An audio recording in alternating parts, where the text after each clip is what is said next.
Assalamualaikum warahmatullahi wabarakatuh. Saya Doni Putrayanto, peserta sertifikasi dosen Smart tahun 2022. Pada video kali ini saya akan menjelaskan tentang penerapan salah satu tridharma perguruan tinggi, yaitu pengajaran. Mata kuliah yang saya pilih adalah mata kuliah utama yang saya ampu, yaitu Praktikum Mesin Listrik. Mata kuliah ini diperuntukkan untuk mahasiswa program studi vokasi D4 Teknik Elektroindustri, Departemen Teknik Elektro, Fakultas Teknik Universitas Negeri Padang. Penjelasan terkait dengan mata kuliah ini adalah sebagai berikut. Penjelasan terkait mata kuliah ini akan saya awali dengan analisis instruksional. Deskripsi mata kuliah. Mata kuliah ini memberikan pengetahuan dan melatih kompetensi mahasiswa agar mampu merancang, mempersiapkan dan merangkai rangkaian instalasi pengoperasian dan pengujian, mengoperasikan, pengujian karakteristik, serta menganalisis pengujian karakteristik dari berbagai macam mesin-mesin listrik seperti generator DC, motor DC, generator sinkron 1 dan 3 pasah, motor induksi 1 pasah dan 3 pasah, motor universal, serta transformator 1 dan 3 pasah, dengan mengikuti kaidah pengoperasian dan pengujian yang benar dan sesuai dengan standar yang telah ditetapkan. Berdasarkan deskripsi tersebut, maka dapat dirumuskan capaian pembelajaran mata kuliah ini, di mana mahasiswa mampu menunjukkan kapabilitasnya sebagai tenaga profesional yang memiliki kemampuan dan kompetensi dalam bidang merancang, mempersiapkan dan merangkai rangkaian instalasi pengoperasian, mengoperasikan, pengujian karakteristik, serta menganalisis pengujian karakteristik dari berbagai macam mesin-mesin listrik, dan tentunya mengikuti kaidah pengoperasian dan pengujian yang benar dan sesuai dengan standar yang telah ditetapkan. Untuk mencapai CPMK, mata kuliah ini dibagi menjadi 4 pembahasan utama, yaitu mesin DC, transformator, kemudian mesin sinkron, dan juga mesin asinkron atau induksi.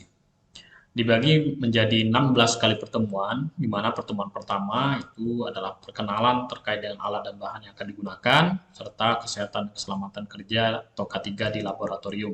Di sini pada pertemuan pertama juga akan ada penjelasan terkait dengan rencana pembelajaran semester, tujuan pembelajaran, penilaian, serta metode pembelajaran yang akan digunakan selama 16 kali pertemuan ke depan.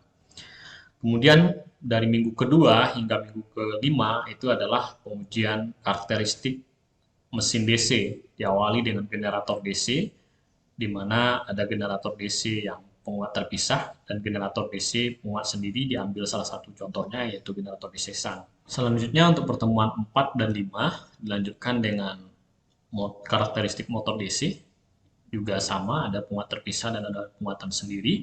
Di sini jenis yang diambil adalah kompon, yaitu kompon panjang dan pendek. Ini adalah kelompok mesin DC. Kemudian pertemuan 6 dan 9 dilanjutkan dengan pembahasan transformator, itu transformator 1 pasah dan 3 pasah. Yang dibahas adalah pengujian polaritas, beban nol dan hubung singkat untuk kedua jenis transformator tersebut. Kemudian untuk pertemuan 8 dan 9 dilanjutkan dengan hubungan transformator seperti star, delta, zigzag. Kemudian pertemuan 9 adalah pengujian transformator pada saat berbeban. Kemudian untuk pertemuan 10 dilanjutkan dengan mesin sinkron, yaitu pertemuan 10 dan pertemuan 11. Topik berikutnya adalah pertemuan 12, 13, hingga 16, itu adalah motor asinkron atau motor induksi.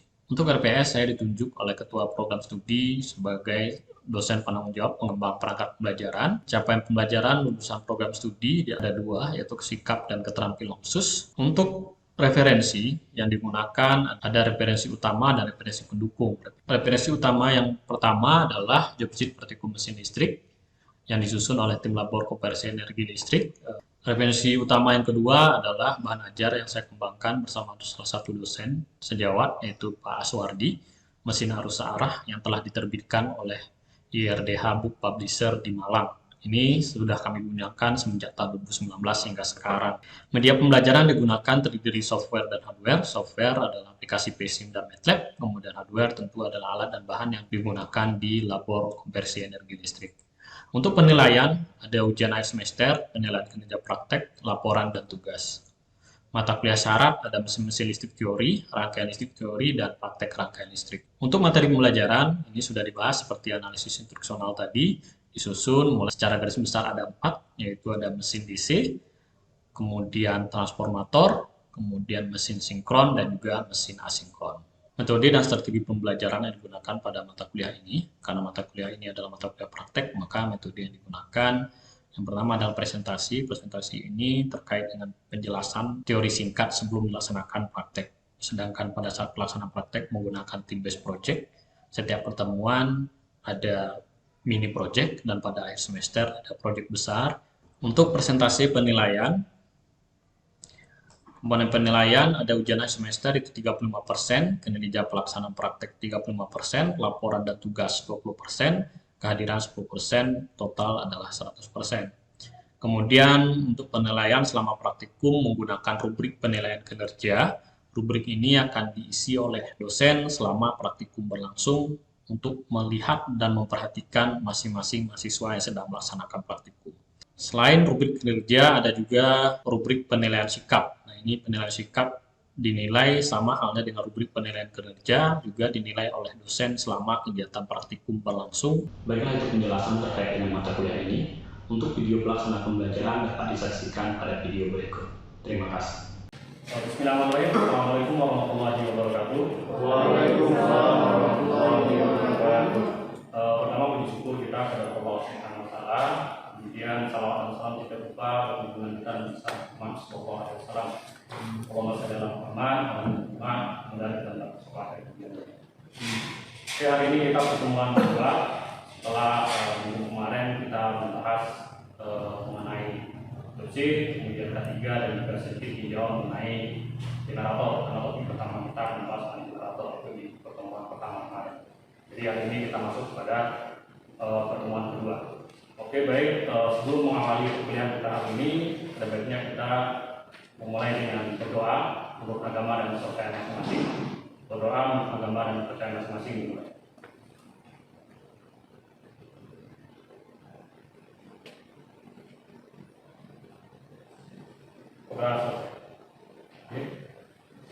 Baik, materi kita hari ini sesuai dengan yang sudah kita bicarakan minggu kemarin. Dan dioksid semuanya sudah di fotokopi ya. Dan kemarin saya juga minta Anda untuk mencari referensi di ruang baca. Sudah ada yang bawa bukunya? Sudah ya? Oke, yang belakang sudah? Coba saya lihat bukunya. Di referensi kita ada banyak. Ada yang seperti yang sebutkan kemarin, ada pencari neraga itu dalam bahasa Inggris. Dan ada bahan ajar saya dan tim yang diketuai oleh Pak Aswati. Yang ini mesin arus arah. Jadi karena topik kita masih generator DC, jadi kita masih bisa pakai yang mesin arus arah. Ya, ini referensi kita gunakan selagi pembahasan kita. Kemarin untuk teori kita gunakan buku yang ini. Oke. Jadi hari ini topik kita adalah karakteristik generator DC muat terpisah. Ya. Apa saja yang akan kita bahas hari ini? Ini pembahasannya. Yang pertama itu tinjauan materi sebelumnya. Ya, kita nanti akan tinjau apa saja. Apakah masih ingat dengan materi sebelumnya? Kemudian yang kedua, tujuan pembelajaran kita hari ini apa? Dan yang ketiga, kita masuk ke penjelasan teorinya sedikit. Jadi kita bahas sedikit mengenai teori. Baru setelah itu nanti kita praktek berdasarkan dengan panduan dosen. Jadi kita berbasis project. Jadi Anda pahami dulu nanti gambar rangkaiannya, kemudian bagaimana prosedur kerjanya. Kemudian masuk ke persiapan. Kita persiapkan alat tambahan. Jadi pada saat perencanaan itu baca kembali di dosen kira-kira alat dan bahan apa yang kita butuhkan. Nah, nanti baru dipersiapkan alat dan bahannya, baru kita mulai proses. Jelas ya sampai sana? Jelas. Oke, saya tinjau sedikit mengenai materi sebelumnya. Ada 4 poin yang sebenarnya kita bahas sebelumnya. Ada apa itu generator DC, kemudian bagaimana proses terbangkitnya tegangan, kemudian bagaimana persamaan umumnya, dan jenis generator DC. Sebenarnya ini kita sudah bahas di teori, tapi perlu kita tinjau kembali pada saat pihak praktek hari ini. Ada yang masih ingat kira-kira apa itu generator DC? Ya, oke, namanya siapa? Nabil, Pak. Nabil, oke, Nabil. Soal Nabil apa Nabil? Saya generator DC itu mesin listrik yang bekerja untuk mengubah energi gerak menjadi energi listrik, di mana energi listrik yang dihasilkan itu merupakan arus listrik searah. Arus listrik searah. Oke. Ada yang lain kira-kira? Oke, silakan. Namanya siapa? Tania. Oke. Tania. Generator DC DC itu adalah merupakan sebuah perangkat mesin-mesin listrik dinamis yang nantinya berfungsi untuk mengubah energi mekanik menjadi energi listrik, di mana generator tersebut nanti akan menghasilkan arus DC atau searahkan. Oke. Masih ada yang lain kira sama? Ya. Oke, aku masih ingat ya secara garis besar saya bagi di sini polanya. Jadi generator DC itu suatu alat listrik yang mengubah, kata kuncinya tadi adalah energi mekanik. Kemudian di prosesnya adalah proses induksi elektromagnetik. Apa yang dihasilkan adalah energi listrik. Karena yang kita bahas adalah generator DC, maka yang dihasilkan adalah listrik DC atau listrik arus arus. Oke. Kemudian mengenai proses terbentuknya tegangan, ini kita pakai prinsip hukumnya Faraday tentang elektromagnetis. Secara teoritis itu sudah kita pelajari di kelas teori, ya. Kemudian persamaan umumnya ini karena turunan dari hukum Faraday kemarin bahwa besarnya E atau gaya gerak listrik yang dihasilkan itu sama dengan K dikali dengan flux dikali dengan N. Ya. K itu apa? Konstanta. Kalau flux berarti jumlah garis gaya magnet, ya kan? Sedangkan N adalah kecepatan putaran rotor. Oke. Kemudian jenis generator listrik, tadi bisa jawab kira-kira? Siapa namanya? Rudy, Pak. Oh iya, silakan Rudy. Untuk jenis generator DC di kelompok menjadi dua, yaitu generator DC tank muat terpisah dan generator DC tank muat sendiri. Untuk tank muat terpisah bisa dilihat dari jenisnya karena itu sumbernya didapatkan dari terpisah dengan generator sendiri. Untuk generator DC itu sendiri sumbernya didapatkan dari kedua generator tersebut. Generator DC tempat sendiri ini dikelompokkan menjadi tiga, yaitu generator sub, generator seri, dan generator kompon. Untuk generator kompon ini ada kompon panjang, kompon pendek, Pak. Oke, terima kasih, jelas sekali. Jadi seperti yang sudah kita jelaskan kemarin. Nah, jadi secara garis besar dia terbagi hanya dua. Yang pertama muat terpisah, kemudian muat sendiri. Nah, dari muat sendiri ini dari cara merangkainya kita dapatkan seri, sum, dan juga kompon. Sedangkan kompon bagi dua lagi, ada panjang dan pendek. Oke, itu sedikit mengenai teori kita kemarin. Apa tujuan pembelajaran kita hari ini? Jadi berdasarkan LPS yang sudah kita bagikan pada pertemuan pertama, tujuan pembelajaran kita adalah hari ini pada pertemuan yang kedua ya, itu mahasiswa mampu membuat rangkaian pengoperasian, kemudian mengoperasikan serta menganalisis karakteristik generator DC penguat terpisah. Jadi kata kuncinya Anda bisa membuat rangkaiannya, kemudian mengoperasikan serta menganalisis ya. Generator DC penguat terpisah seperti yang sudah dijelaskan oleh Rodi tadi, sumber penguatan atau arus medan itu diambil dari sumber yang terpisah, jadi bukan diambil dari generator itu sendiri. Rangkaian ekuivalen kurang lebih seperti ini, jadi ada dua ruas, ini kumparan medan dan ini kumparan jam. Kalau sumbernya terpisah berarti ini tegangan yang dihasilkan di kumparan jangkar, kita butuh sumber yang terpisah di kumparan medan. Oke. Kemudian karakteristik kita tinjau dari dua. Ya. Yang pertama itu karakteristik pada saat dia tanpa beban. Walaupun realnya generator itu digunakan pada saat dia berbeban. Tapi untuk melihat karakteristik, nah jadi yang dinamakan karakteristik itu sesuatu yang melekat pada dia, yang berbeda dengan yang lain. Kalau kita sudah paham mengenai karakteristik, mau seperti apa bentuknya, mau seperti apa besarnya, kalau itu masih generator DC semua terpisah, maka karakteristiknya akan sama dengan yang kita dapatkan hari ini. Oke, sampai di sana ada pertanyaan kira-kira? Ada ya? Oke, kita lanjutkan. Karakteristik yang pertama, tentu kita analisis dulu rangkaiannya. Jadi dari persamaan yang pertama, yang tadi bahwa K flux dengan N, kemudian kita anggap flux ini nilainya sebanding dengan IF. Kita katakan sebanding karena masih ada hitungan lain, tapi artinya sebanding itu semakin besar flux, maka IF juga semakin besar. Dari sini bahwa menjadi E sama dengan K IF per N. Kemudian kita analisis rangkaian ini menggunakan hukum Kirchhoff 2. Dari sini bahwa sigma E plus sigma IR sama dengan 0, kemudian min EA karena arah berlawanan plus IA RA. Ini IA nya adalah arus jangkar, RA ini tekanan jangkar, kemudian tegangan yang dikeluarkan, kemudian ibras ini adalah tegangan sikat.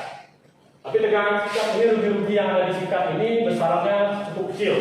Jadi ini bisa kita abaikan sehingga nanti tegangan keluaran PT itu sama dengan EA atau GGL induksi yang dibangkitkan di sisi jangkar dikurang dengan IA dikali RA. IA dikali RA ini adalah rugi-rugi pada lilitan jangkar. Oke, ada dua yang harus kita ingat, yang satu ini, yang kedua ini. Kemudian kita masuk ke karakteristik tanpa beban. Yang dikatakan tanpa beban apa? Tidak terhubung dengan beban. Kan? Tidak terhubung dengan beban, otomatis IL sama dengan K besarnya 0. Jadi dengan demikian dari persamaan 1 yang EA sama dengan ET sama dengan EA kurang A dikali A, kemudian IA nya 0, maka nilai ini juga 0. Maka yang tersisa bahwa besarnya VT sama dengan EA. Kemudian masuk lagi bahwa VT itu besarnya IF dikali dengan N atau arus medan dikali dengan kecepatan putaran rotornya. Nah, persamaannya dari sana kita dapatkan dua karakteristik. Yang pertama karakteristik tegangan fungsi arus medan. Jadi kalau dari sini buat semakin tinggi arus medannya, kalau N-nya konstan maka tegangan juga akan semakin tinggi. Begitu pula sebaliknya, kalau di F-nya konstan, N yang kita naikkan, tegangan juga akan semakin tinggi. Namun mencapai titik saturasi ini namanya titik jenuh. Ya, artinya kalau titik jenuhnya adalah 1200 rpm, kalau sudah sampai 220 volt, kalau kita naikkan lagi misalnya di F-nya, dia akan tetap di 220. Jadi proses naik ini sampai di hanya titik jenuh. Sampai di sana ada pertanyaan kira-kira? Cukup ya. Ini sebenarnya sudah kita pelajari di teori. Kemudian kita masuk ke karakteristik berbeban. Nah, karakteristik berbeban otomatis IL ini tidak bisa kita anggap 0 atau tidak sama dengan 0. Maka kita bisa perhitungkan.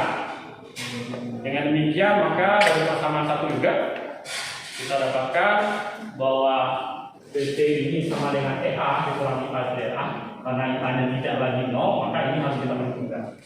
Dari sini kita dapatkan berdasarkan tegangan. Kalau ini adalah IA-nya, oke. Kalau ini adalah tegangan yang dibangkitkan, ketika kita beri beban, dia akan mengalami penurunan sebesar IA dikali R. Ini pada saat dia. Kemudian dari sisi beban, kita bisa lihat yang kedua bahwa ini hukum biasa, bahwa PL ini sama dengan IL dikali R. Artinya harus mengalir pada sisi beban dikalikan dengan besarnya tekanan pada sisi beban. Oke, jelas sampai sana? Oke, kalau jelas silakan kita masuk pada kegiatan praktek. Anda bagi per kelompok, rasanya yang depan kelompok 1 saja supaya lebih cepat, kemudian belakang kelompok 2. Oke, jelas? Kalau jelas silakan kita mulai.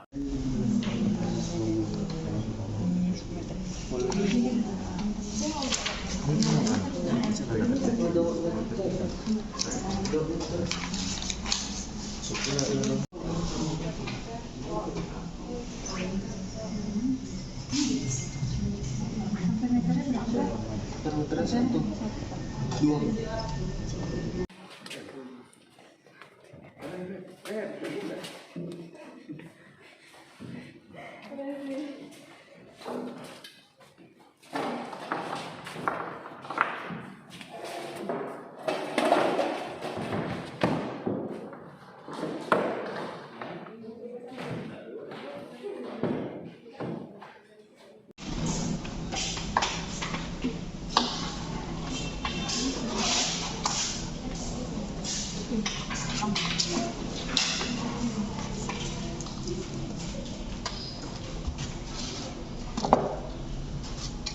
Perhatikan betul gambar rangkaiannya ya. Jangan nyalakan sumber sebelum rangkaiannya dicek. Ya.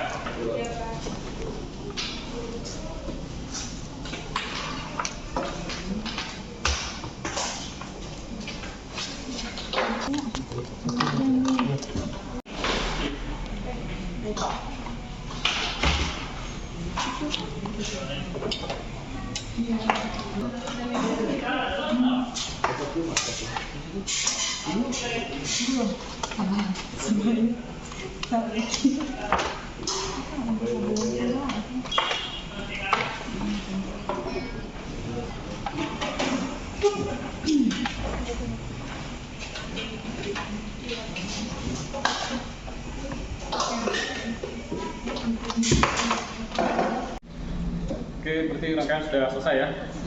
Oke, kita cek dulu rangkaiannya. Alat ukur kita pakai berapa? Ada voltmeter, voltmeter, Voltmeternya ada dua. Yang ini untuk tegangan variabel untuk terponya ya. Yang satu untuk keluaran dari bawah. atau yang ini yang per meter untuk arus beda. medannya.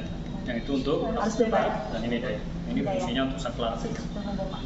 Jadi saklar ini nanti kalau tanpa beban dia posisinya 0 ya. Oke, rangkaian semuanya.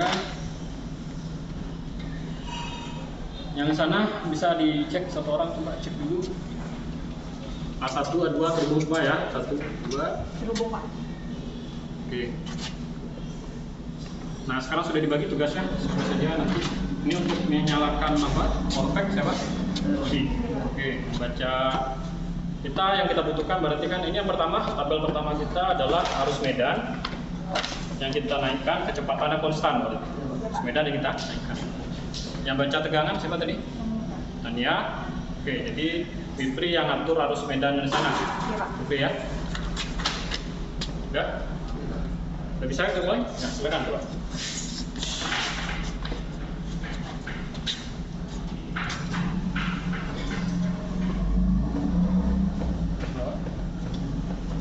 Mau keras nih, sekarang. Oke. Terus, ya, domani prosedur kita tetap ya dibaca. Jangan lupa letak panduannya di website. Oke.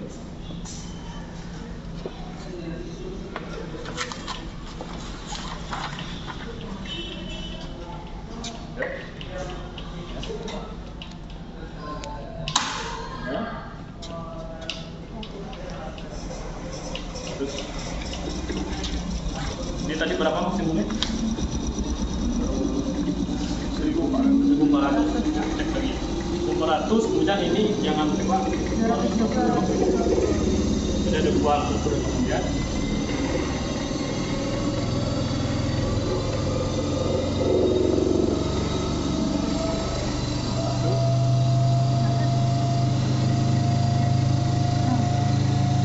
Ya. Dan 1.400 segini. Nah sekarang arus medannya mana?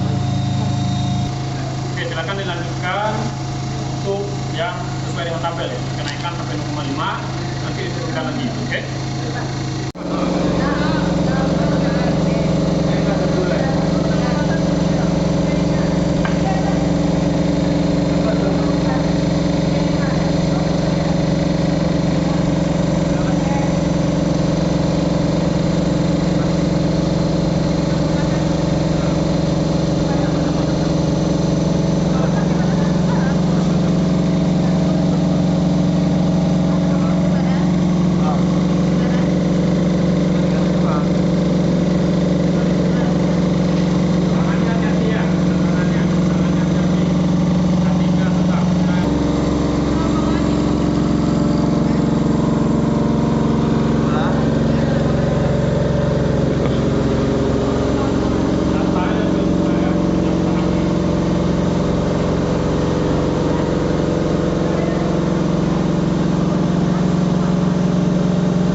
berapa? 0,4 ya. Nah, coba atur 0,4.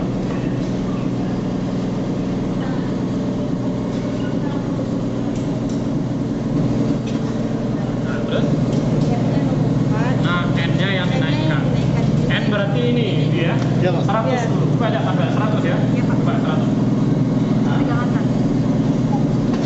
Langsung baca tegangannya tadi. Kalau batas sukunya terlalu besar, itu kecil, supaya gampang baca.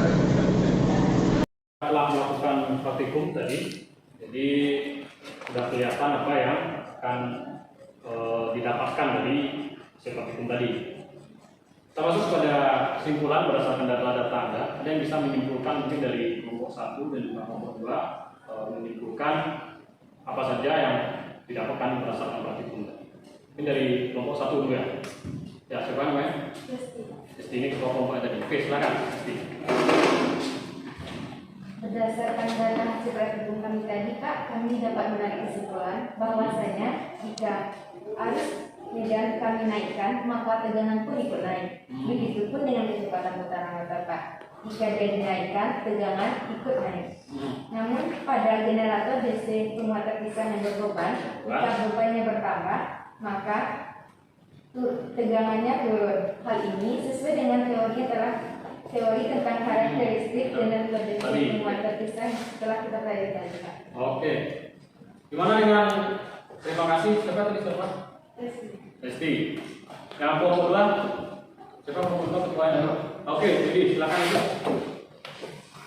Baiklah, kesimpulan yang dapat kami sampaikan bahwasannya generator DC pemuatan pisah dalam keadaan tanpa beban, jika arusnya semakin besar maka tegangannya akan semakin besar pula. Sedangkan untuk keadaan berbeban, jika arus medan naik maka tegangan akan turun. Dapat disimpulkan bahwasanya berdasarkan hasil dari pelajaran teori dan praktikum kita terdapat memang terjadi kesamaan antara hasil teori dan hasil praktikum. Mungkin itu saja yang dapat saya sampaikan. Oke, terima kasih. Jadi berdasarkan dua kesimpulan tadi kita ambil bahwa teori tadi kita dapat buktikan. Tadi pada saat ditambah beban, arus medan dan juga kecepatan berpengaruh besar terhadap tegangan yang dihasilkan. Karena dia semakin tinggi, artinya berbanding lurus. Semakin tinggi dia tegangan lurus. Tapi ketika berbeban, dengan bertambahnya beban, praktis tegangan yang dihasilkan juga akan menurun. Tadi posisi beban. Oke, itu saja kesimpulan untuk hari ini. Kemudian jangan lupa Anda punya tugas untuk mengerjakan laporan di rumah. Jadi tadi laporan sementara dikumpulkan saya. Data-datanya jangan lupa nanti Anda masukkan ke laporan mingguan kita kumpulkan minggu depan. Dan minggu depan kita akan bahas mengenai generator DC stang. Salah satu jenis tadi kan ada yang terpisah, kemudian ada sendiri itu ada yang satu. Jadi jangan lupa dibaca di rumah mengenai generator DC stang. Oke. Terakhir ada yang ditanyakan kira-kira? Cukup? Cukup? Oke, kalau cukup kita akhiri pertemuan kita hari ini. Kita bertemu lagi minggu depan. Saya ini wabillahi taufiq wal hidayah. Assalamualaikum warahmatullahi wabarakatuh. Waalaikumsalam warahmatullahi wabarakatuh.